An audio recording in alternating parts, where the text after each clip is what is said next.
to the cloud. Hey there, everybody. It's your market impact again, and we've got a delightful conversation about to take place. Guys and gals, this is Lee Haas and the founder of Mockingbird. Now, a boutique energy consulting firm. Now, what do they specialize in? They don't operate as a traditional right-of-way firm. It operates as a human infrastructure. The work that's done clears the path between capital and construction and owns the gatework most teams avoid. Property access, regulatory reviews, stakeholder alignment, and the human friction teams call soft until it blows the schedule. You want this parts of the business smoothed out, then Lee is the one to call. But Lee's got a really remarkable story of how she got to the place where she's at right now. And we'll kind of just jump right on in and ask the question, Lee, what got you involved in energy? Thank you, Jacob. So I started out in politics. I went to school for, got a master's in political science, and then I worked at the Capitol in Jackson, Mississippi for the state legislature. Then I ran a congressional campaign here on the Gulf Coast for a United States congressman, and he lost. And so I decided to try something new. And I got a call from a company out of New Orleans to come learn about right-of-way acquisition and do staffing in the land service industry. And I didn't know what the land service industry was. I didn't know what an acquisition agent did. And I moved states and joined a company to recruit these people. And I wound up in for 10 years basically helping scale these organizations and recruiting and staffing these projects from oil and gas to renewable energy to carbon capture and even fiber optic and electric transmission. So it's basically any kind of energy source that you have to cross private property for. You needed a land company to do it, and you needed the facilitator, the operator between the client and the landowner to do so. So that's kind of what I did for the better part of 10 years. And then I went and trained in human performance consulting. So then I got that kind of blew up my blue collar career because I went from just the energy sector to now I was working with construction and engineering firms and manufacturing, in these high level, high risk, mission critical is what I like to call it, mission critical or companies, so where safety was a must, and it taught taught about human behaviors and positive reinforcement. And so I saw the need in the energy sector, and that's why I decided to do all the work with the human performance. So it's kind of That's like outstanding. it's like a unique trifecta of experience, but it's like now I know how the permitting works and the access, gets passed, and then I can recruit the people, and then I know how to keep them safe. That's important. Yeah. So, absolutely. Without human capital, work doesn't get done. hmm Um, that's critically important. So, curious. So, what do you like most? Just the oil and gas specific, or do you like the political stuff, or do you like both? I like people. I'm good with people. Okay. I've I'm good with I like being able to place individuals in their proper roles where they can excel at their, and have the capability and ability to exceed expectations and not set them up for failure. So that's real important to me. And even if it's listening to somebody, so it transfers. It's all, I can talk politics with somebody and I actually listen to them and hear their point of view and understand it, but then I can, recruit somebody on a 600-mile long pipeline, and and know exactly which role they should be, excuse me, which role they need to be placed in. And then, I can also, I like to, now I can write like a root cause analysis on how someone can not get hurt again, or why a leader is being a bad leader. Um, so it's like I'm I'm trying to build this company based off of my experiences and and know what to do and what not to do. I don't know if that answers your question, but I went with Well, it. it makes absolutely, it's perfect. Makes perfect sense. So I'm curious, what role do you see technology and maybe AI playing in the Oh, sector? I love AI for the most part. I mean, it's like anything that's not very well known or documented, it's a little concerning. But as far as like in the energy sector, I think it's going to be a great asset. It's going to, a lot of these projects stall way before the infrastructure or the steel is put in the ground. It stalls at permission. It stalls with the in land, and I've been very vocal about that. So like as far as a project can stall because somebody does one wrong title description. One minuscule little error can stall a project for months, billions of dollars, could be millions and billions of dollars. So I think AI is going to be very important with as far as going to the courthouse and digitizing all these title deeds, these title records, and finding the errors and prompting people on what to look for when they're on things that they didn't know to look for. Is there But anything in the, go ahead, sorry. no, you're great. Go ahead. But I was going to say, however, as far as the landmen are concerned and the right-of-way agents, I don't think AI is has much of a chance. You still have to have that human connection and that, Mm, I mm. said this not that long ago. I said, $100 to a donut, AI can't out-negotiate a landman. Um, and that's just it will, these people, I call them porch therapists, and they meet these landowners, and they know not only do they walk away with a signed document, but they get invited back to their Christmas parties and their wedding anniversaries. And that's a skill that's a unique and elite skill to have. They don't send the lawyers out there to do it because the lawyers just tick everybody off. But the landmen, they know it's not even like they're not like a silver tongued smooth, a used car salesman. They're just it's very unique, and it's a very skilled talent that they have. That's fascinating. So obviously you don't see AI replacing them Mm-mm. because it's a human to human decision. Yeah. Yeah, and usually there's something. I guess what you were saying, a pile of land deeds that maybe have Yeah. some errors and some inconsistencies or something that Yeah, maybe these needs to documents are be. from patent to present, which means from the very first document of the land existing, th- you know, that's all in books. It's not digitized yet, so it can help with that for sure. Yeah, do you foresee maybe putting those books into a closed AI tool of some kind that could? Yeah, I'm sure there already is. Land is starting to, I'm seeing more and more land AI, what do you call them, agents, bots Yeah, coming about. Um, yeah. but that's going to take some skilled title agents too to know what to go, what goes in order, and et cetera. And so like maybe taking like, with permission, maybe getting some of that tacit knowledge that's in the actual head of people that Yeah. go to market and do this, where maybe they, notate their conversations or even Hmm. record their conversations just for the purpose of training an AI, not revealing Yeah. any private information, but keeping it trained so that it understands patterns and recognize pattern. It's a pattern recognition tool, right? And in many different ways, and well beyond Mhm. that, in some other ways. Just curious, when you say you mentioned something, kind of moving off the AI thing for a second. You mentioned something called a root cause analysis. Hmm. Tell us what that looks like in this sector and what's the most effective way to Yeah, deploy such so a tool. I learned about it in human performance because that industry came from nuclear power and aviation.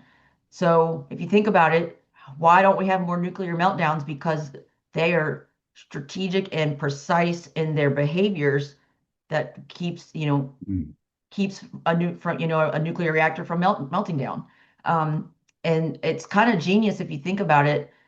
what are the outside of the last couple of years, what's the safest industry to be in? Nuclear power and flying airplanes, aviation. Um, so what you do is I bring, say somebody has comes to me with some pain points about their company or their work culture or their industry, um, you do a culture survey, an anonymous culture survey with the company, with the employees, with the in all of the executives.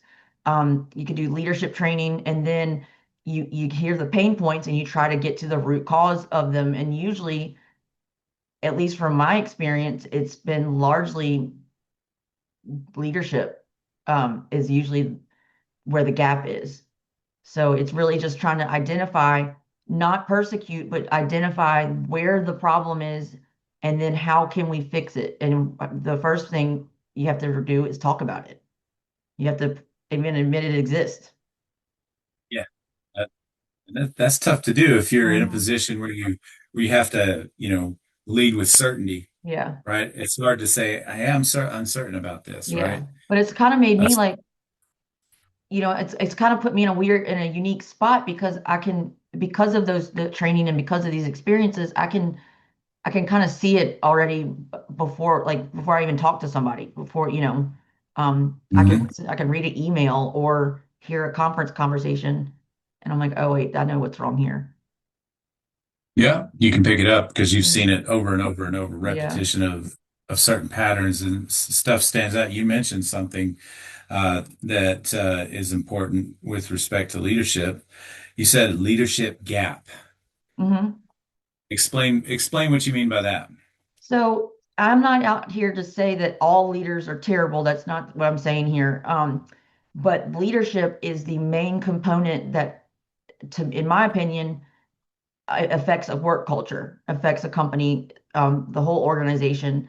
So if you have a bad leader or you're gonna have someone that's not leading by example or setting the expectations for the company, for the people out in the field on the front line, that's really it sets the whole precedent for the company, to me, in my opinion. Um, so think about it. If you have one toxic leader, it poisons the whole well. Um, So Very that's what I think. interesting. Oh, that's fascinating. Um, with respect to that, what would you say is your own personal leadership style like? Mhm.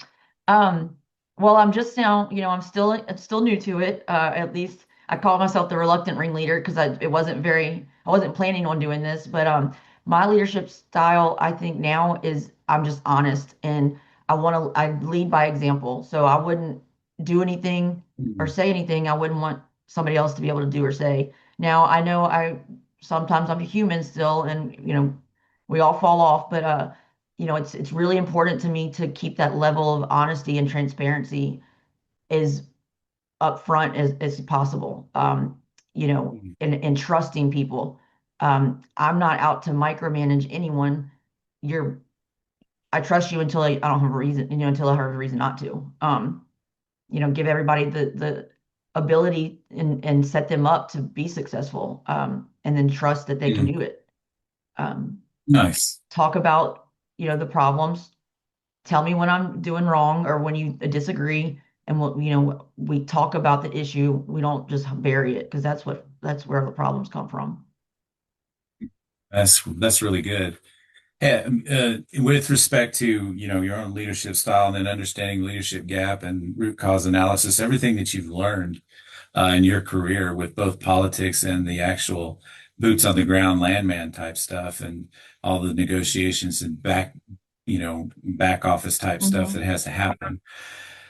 What would you say is what was the hardest moment in your career and what did you do to overcome it? Ooh, that's a tough one. I would have to say one of the Yeah. toughest things in my career is experiencing breaches or betrayal or dishonesty and being known for talking about the things people don't talk about, but then being a new business owner and wondering how much truth is too much truth, because it's like a Mm. weird paradox to be in when you know you're right and you know in your bones and in your gut that this is the truth, but I'm a 38-year-old female in the energy sector with a brand new company. Nobody wants to, they don't, you can't come off sounding like a risk or like a problem or like you're too much, you tell too much of the truth. It just affects you. It affects it affects how you present yourself to people and um how you get clients, if you get clients.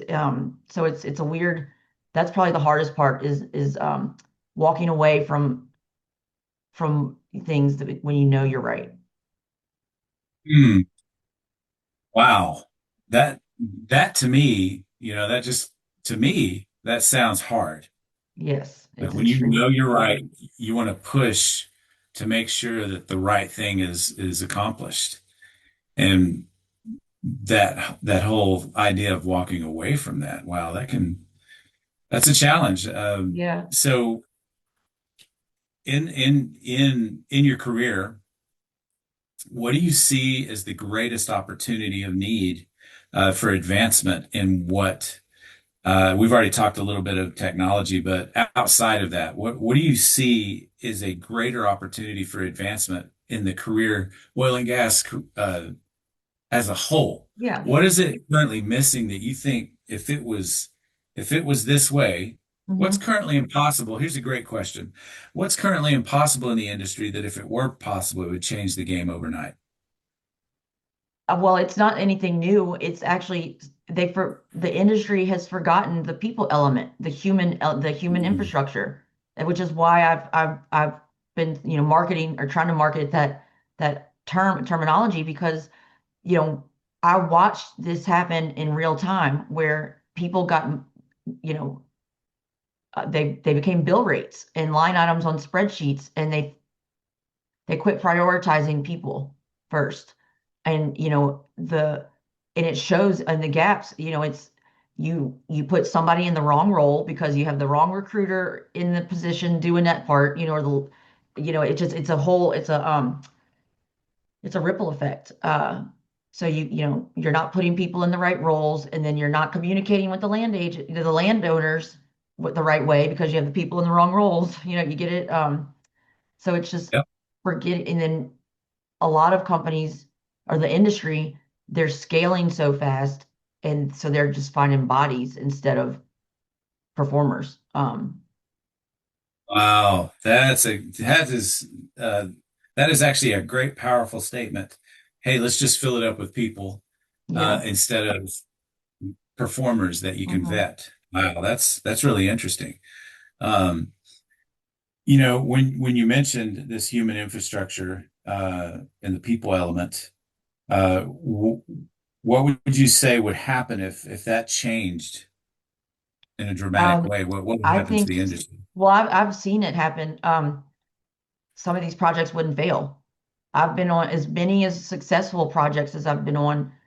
I've seen failure too. One project was 7 years, 5 states, and then one governor shut down the whole thing. So that pipe is sitting on the ground. The trees are all cut down. It's all cleared, and it's like 98% acquired. The land is, and then one environmental group or one bad faith negotiation shut down the whole thing. And that's I've seen that happen in multiple states across multiple different energy industry sectors. So um, I think it would we a lot of these projects would go through construction. Yeah, sounds like really risky bet And it because you don't might it know. might actually bring a new wave of energy, the next generation would be more interested in the higher success rate, the more, the possibility to recruit people into the industry because nobody knows it exists. I said I started a company in an invisible industry, and outside of the show Landman, it really wasn't talked about before, and that's still not even accurate. So Yeah. Yeah, we hear about that a lot. Me being from West Texas and, I've mhm. been to Midland, Odessa, Permian Basin, all of that whole area a lot in my lifetime. And so you'll hear people say, "Oh, you're from where the landman Mhm. thing." And I'm like, yeah, I guess so.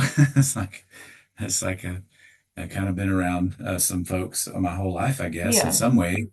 Uh, Not really steeped into the industry like you have been, yeah. but just in the periphery. I've kind of brushed up against the periphery of it, and uh, but what would you say? Okay, so you brought that up, Landman, the movie. So what does that get wrong? Oh, well, he doesn't even do any, he doesn't even buy any right of way or do any, or, lease negotiations. It's kind of, he's like my boss, but I don't know. It's like in the industry, but it's not the actual role. Mm, He's not out buying easements or negotiating about bullfrogs and, trying to keep these, you know, um, landowners from, chasing somebody, chasing these clients down with pitchforks, to paint the mm, picture, so to speak.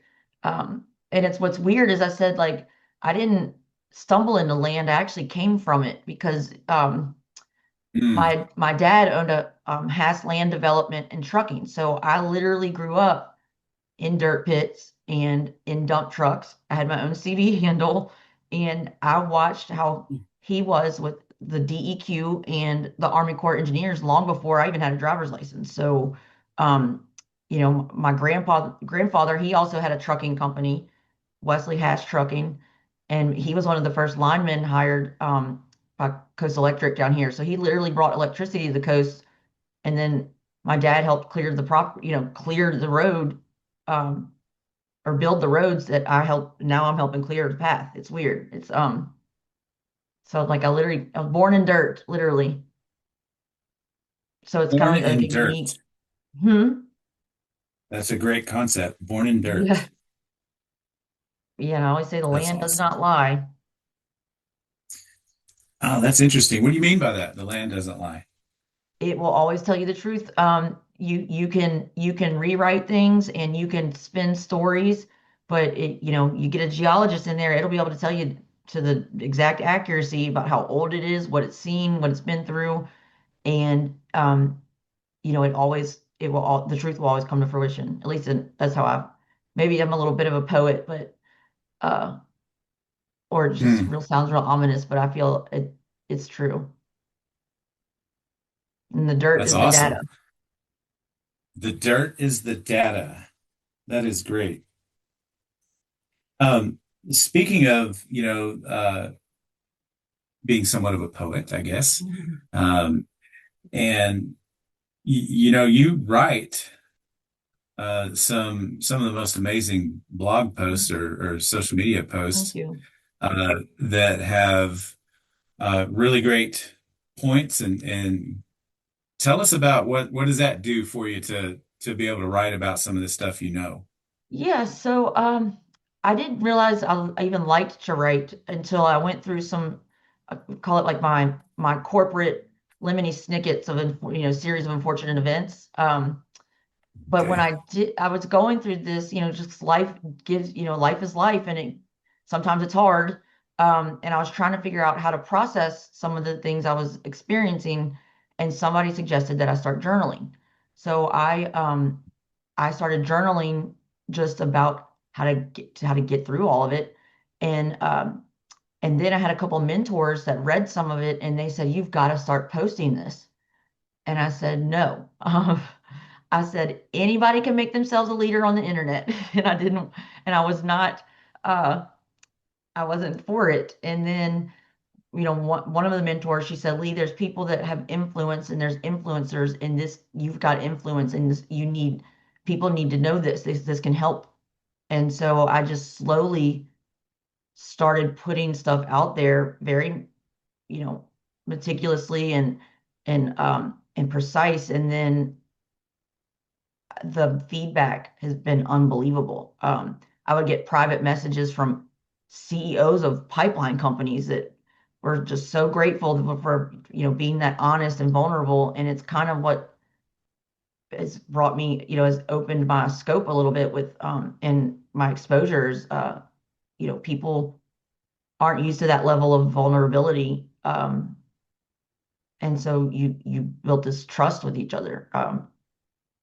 because that's such a level of honesty that people aren't familiar with in corporate setting anyway. Yeah. Yeah, it's pretty powerful. I've got one that you actually sent to me, which is very, very robust in its Mm. thoughts. And it's talking about the concept of the standard is movement. The standard is movement, not marble. Today marks the anniversary of a farewell. A reluctant leader warned against faction, party over principle, foreign comfort dressed as friendship, and ambition without restraint. He chose the country over his own power, precedent over personality. That sets the standard. He began as a surveyor, chains on wet grass, stakes in clay. A line snapped across a field long before a statute reached a page. Land taught where power touches people and what it costs. Lines before laws, terrain before titles. Land was the classroom then, land is the classroom now.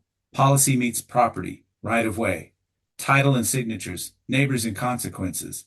Land carries the proof and the pressure. It goes farther than that, but uh, that's pretty powerful writing right there. Thank you. It's about George Washington, That's if anybody wants to know. that's good. That's really, really, really good. So what you said, you've got CEOs and people at executive levels that see that in private messages and show their appreciation for some of the Mhm. vulnerability. I happen to believe that vulnerability is a very powerful thing when you can show that part of the reality of some of the stuff that no one ever talks about, Mhm. and it gives people permission to do the same, I think. Yeah. So that's good. And how are we ever going to That's fix a good. problem if we don't know it exists? Mm, that's very good. That's very good. And you've got also in this, you have a picture attached to it where you're standing on top of a pedestal. Tell us about that picture. So that was in New Orleans when I lived in New Orleans for 10 years, and that was in Lafayette Square. Um, and not to get political here or get crucified at this, on the cross, but this was when they were removing a bunch of statues around the city. Okay, gotcha. And And so you went and stood up on them. so I'm human, and sometimes I say, do not do as I say, not as I do. So if everybody out there, do not go and trespass and jump on private, county or parish property. However, I was felt compelled that night to jump up on the statue where they just took I think it was John McDonough down. Um, and that's where that I mean, and I came out with my knees all scraped up because I fell in the bushes. So I learned my lesson, but I don't regret it. Okay. And it's kind Um, of now, symbolic because it's like, I'm up there on a pedestal I didn't choose to be on. But mm, that except for that night. That night I did choose, I actually chose to. But symbolically, no, I didn't choose this. And I've been just like Washington, he didn't want to be president, but he did it mm. and he was good Oh, at yeah. it. Yeah, he didn't want to be president. Yeah. He was a land Mhm. surveyor. He started in land. Mm. Um, so Yeah. I felt very connected with him on that level. I mean, he didn't want to be Mm. president and now he's on the dollar bill. Um, Yeah. and then he chose to relinquish the title. Wow, that's powerful. And if anybody's watching this, you want to look up Lee Haas. It's Leigh. Haas is Haas. And you know it's going to be her profile because it's going to say three Mhm. words right underneath that, which is people, pipelines, and purpose. Tell us about what that means. So I wish I would have patented this or something. I mean, I've said that for years, but it's all, words mean multiple things to me, and I I I talk in circles, and I can see patterns, from doesn't matter what era or decade. And so when I talk about people, that's the foundation of all of my success and every industry success is the people. So I keep that first and focus. If I stay focused on the people, then everything else will work out fine. The pipeline is not, it's, it operates as the physical, the ones in the ground, and then the pipeline that I serve as between the connector between the roles and the jobs and the companies and the land, professionals, and even just the connector within the industry. So it's not just to talk about the physical pipeline, it's talking about the metaphorical as well. And then purpose, which I feel for anybody that wants it or it's trying to be a leader, that has to be for, purpose driven career. That's behind all of it. So I just, if you keep those three things, for me, if I keep all three of those at and just keep repeating it, which I do, I don't know how I can, steer wrong. That's just kind of like my North Star. That's outstanding. And there was another story, which kind of relates to a little bit different part of your life. Um, there was a house that burned down. Yes. Uh, Yes. yeah, and tell us about that. What happened there? Yeah, so about 7 years ago, my family home had burned down to the ground. It was a heat lamp. I had plugged in some heat lamps. Then it was like right after Thanksgiving, and one of them had sparked. And this is a 6,500 square foot red brick house. You don't expect it to burn like that, and it did. And four of us, we barely got out, but we did. We got out. We lost our dog, which was the worst part of the whole thing. Um, but I learned, a lot of my purpose is driven from my experiences. And if I can do nothing else, but if I can share my experiences and share my purpose and hope that it keeps somebody from repeating the same mistake or giving them some kind of clue to do something differently, then I'll talk about it all day long. If I can keep somebody from having that go through that, because it was a lot. I mean, it affected all of us deeply. And, I was in therapy for years and, having night terrors. And I mean, they had fire drills at the office and I had to be carried down like 14 flights of stairs. So, but I feel like talking about it and sharing those experiences is part of the healing process. And there was some artifacts that Oh yeah, were yeah. Yes. So that came in that story. I saw yes, the so newspaper sorry. article. My mom is a devout Catholic. We've been, well, Gulf Coast family. So a lot of Catholics, and it really, she's just always been deeply religious. And she had our house covered in holy, in blessed artifacts. So, um, Hmm. any given room there was holy water, or there was a picture of the Pope, or a lot of blessed statues and books and um four of us were in the home. They said we got out. If they said if my mom had slept 30 seconds longer, if we wouldn't have gotten out within 30 seconds, there'd be four body bags. And I believe it because I thought I was going to die in the hallway because you're suffocating on the smoke. Um, so I thought I was going to die in the living room that night. And lo and behold, thank God we get out. Me and two of my brothers, and my mom. And they wouldn't let us go and dig at the house until several months after because of insurance, and that was fun too. However, by that time it had rained several times. It's been months of Yeah. ash just compacting, and I couldn't I couldn't wait any longer. I had to find my dog, and so I went back there by myself. And I say now, that was probably one of those healing things I've ever done. It's just me and the destruction of something I caused. And I dug my hands around and for hours, I was out there for hours, and I found in different places around the house these four guardian angel statues, all untouched, all clean. Um, and there were four of us in the house. So it was just and one of the guardian angels had her back was all her wings were all scorched. but that she was standing in front of two children. Like it's a picture of a guardian angel with two kids walking across a pier, I believe. Oh, And this actual statue, and I've got pictures of it. I actually put it in like a case for my mom. And then the statue is all the wings are all scorched, but the children are not touched. mm, I mean, I found a wow. Bible. My dad's Bible was not burned.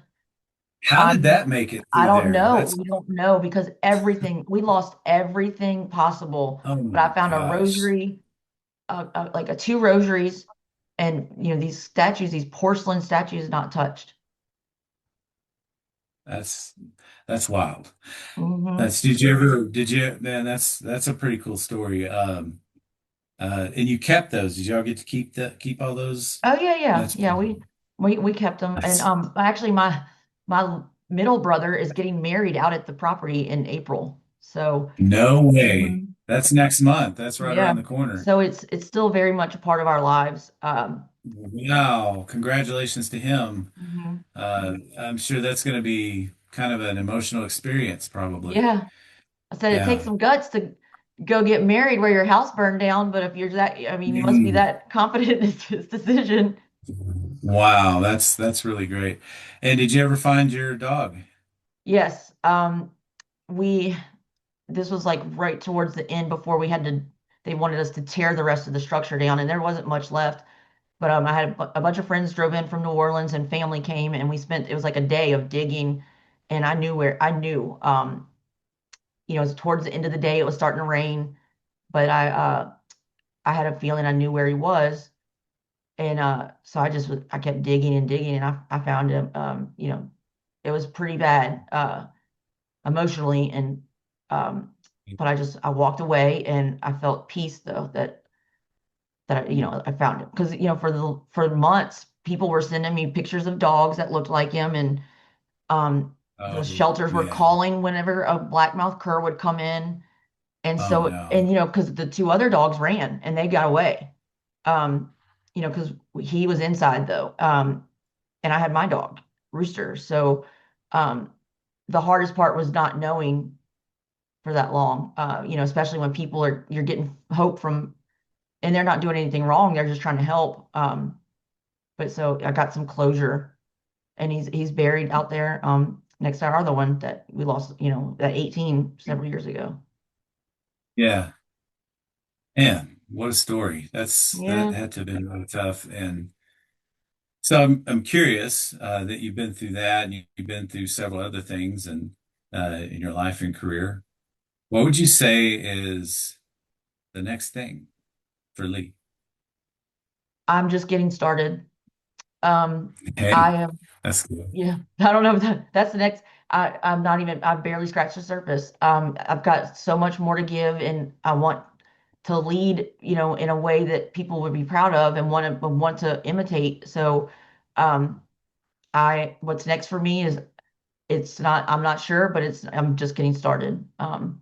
Hmm. Yeah. Well, this is wonderful. Mhm. That's great. Anything else you'd like to add to the story, or like, No, I mean, if anybody has any questions or wants to get in touch with me, um, even if it's outside of, the industry scope, I'm always willing to listen and happy to help or give feedback how I can. Or if you just need, somebody needs somebody to hear them out or, to be heard, mm, and somebody who will mhm. actually listen, I'm always open for, Mhm. to the conversation. Well, Every that's connection wonderful. counts. Every connection counts. Hey, that's a great statement. I've got all kind of Hey, statements. I need yeah, to, you do. Yeah, it's probably time to write a book or something like I that and take know, all your journal entries and turn it into some sort of book or something I like that. know, I've got so many. Yeah. You can call it The Dirt Doesn't Lie or something like that, Yeah. or No, I was gonna call it the Right of Way Chronicles. The Right of Way Chronicles. That is a great one.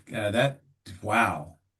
Not only is there a right of way on with actual legal uh, Hmm. s- land, but there is in relationships, right?